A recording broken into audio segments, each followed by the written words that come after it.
What, shall this speech be spoke for our excuse, or shall we on without apology? The date is out of such prolixity.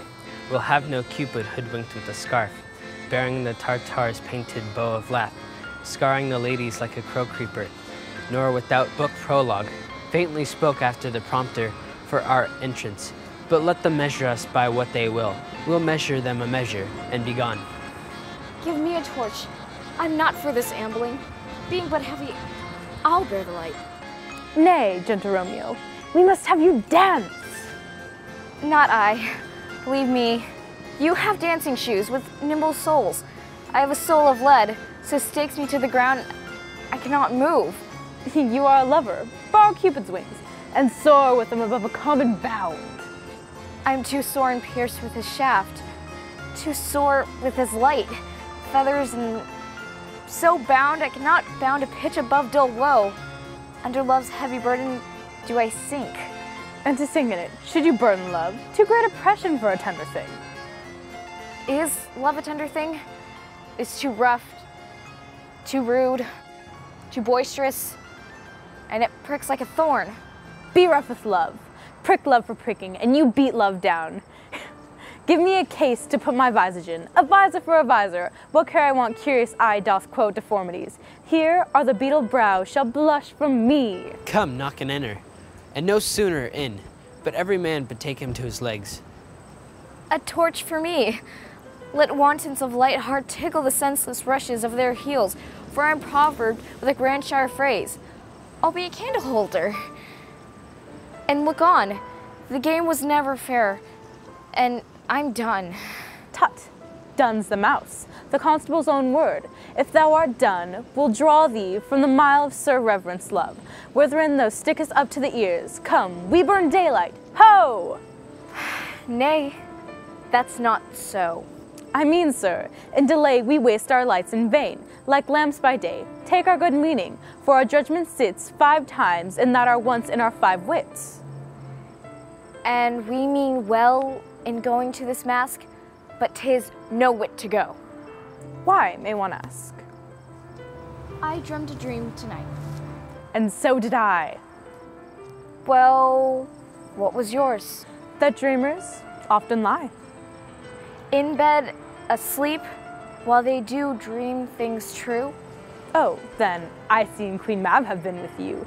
She's the fairy's midwife, and she comes in shape no bigger than an agate stone on the forefinger of an alderman, drawn with a team of little atomies, athwart men's noses as they lie asleep. Her wagon spokes made of long spiders' legs, the cover of the wings of grasshoppers, the traces of the smallest spider's web, the colors of the moonshine's watery beams, her whip a cricket's bone, the lash of phlegm. Her wagoner's a small gray-coated gnat, not so big as a round little worm pricked from the lazy finger of a maid. Her chariot is an empty hazelnut, made by the joiner's squirrel, or an old grub. Time out on mine, the fairies, and in this state, she gallops night by night through lovers' brains, and then they dream of love. That is that very Mab, that places the manes of horses in the night, and bakes the elf-locks in such sluttish hairs, which once untangled much misfortune bodes. This is the hag, when the maid lie on their backs, that presses them and learns the first to bear, making the woman of good carriage. That is she! Peace, peace, Mercutio, peace. Thou talkest of nothing.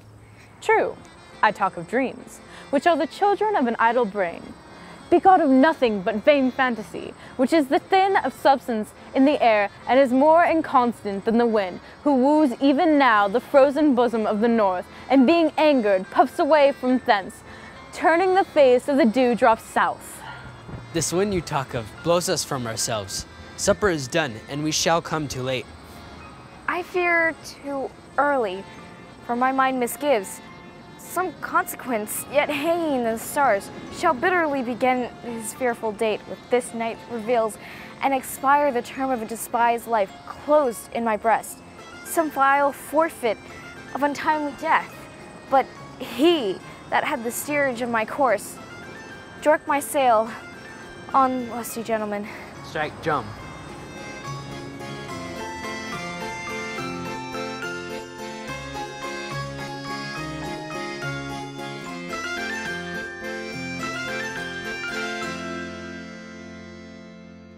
Grandshire phrase, I'll be a candle holder, and I'll look on. It moved. I can't read it anymore. Bearing the Tartar's painted bow of lath, scarring Abby. Thorn pierced with his shaft, too sore with his light feathers, and so bound I could not bound. It's gone. Proverb with the Grandshire phrase, I'll be a candle holder, and I'll look on, and it's gone. For our entrance, but let them measure us by what they will. We'll measure them a measure and be gone. Sorry. Direct my sail, O lusty gentlemen. Strike, drum. And then that's it. Alright, just take a step. Bearing the Tartar's painted bow of lath, scarring the lady, alright. Back a couple lines. The date is, alright, here we Take go. it slow. The date is Go back too long. bearing a Tartar, alright, here we go again.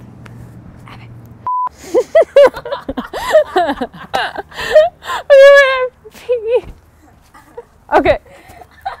Okay, wait. Sorry. You really? Making the woman of good carriage, this is she. That's all. They lay asleep, her wagon spokes made of long spider's legs, the cover of the wings of grasshoppers, the traces of the small spider's web, and the collars of the moonshine's watery beams, her whip of a cricket's bone, the lash of phlegm. Her wagoner's a small grey coat, learn and must to bear, making the women of good carriage. This is she.